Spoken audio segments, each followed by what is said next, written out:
Je pense que la clé pour nous, les cathos, c'est pas d'être en réaction d'abord aux contraintes du moment. Tout le monde est en colère, tout le monde en a marre, tout le monde trouve que ça va pas assez vite, tout le monde est sur ce registre-là. Nous, je crois qu'on a un petit grain de sel supplémentaire à apporter, c'est être un prophète. Je sais que j'ai la tâche d'annoncer la bonne nouvelle, mais concrètement, qu'est-ce que je dois faire? Bonjour, bienvenue.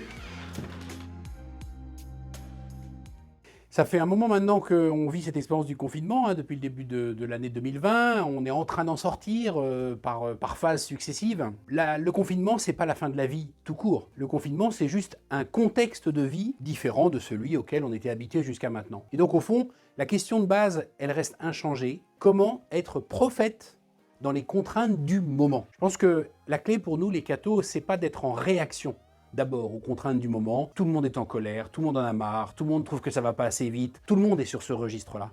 Nous, je crois qu'on a un petit grain de sel supplémentaire à apporter à ce climat de lassitude et de colère, c'est être un prophète. Voilà, c'est témoigner d'une capacité à espérer, d'une capacité à tendre la main, d'une capacité à sourire, dans un contexte où, au fond, rien ne nous y pousse très facilement.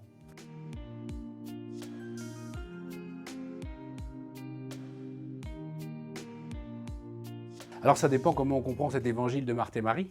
Je ne crois pas que Jésus veuille dire à Marthe que Marie a la meilleure part parce que celle de Marthe serait mauvaise. La réponse de Marie est meilleure parce qu'elle est elle aussi dans son écoute au service de Jésus. Autrement dit, Jésus met comme seule bonne réponse le service du maître. Simplement, il veut que Marthe comprenne qu'il y a différentes façons de servir le maître. L'engagement, l'activité, c'est évidemment, et peut-être c'est celle auquel on pense en premier, une manière de servir Jésus. Mais prendre du temps gratuitement face à lui pour l'écouter sans rien faire d'autre que d'être à sa disposition, c'est aussi une manière de le servir. C'est ça que veut dire la meilleure part.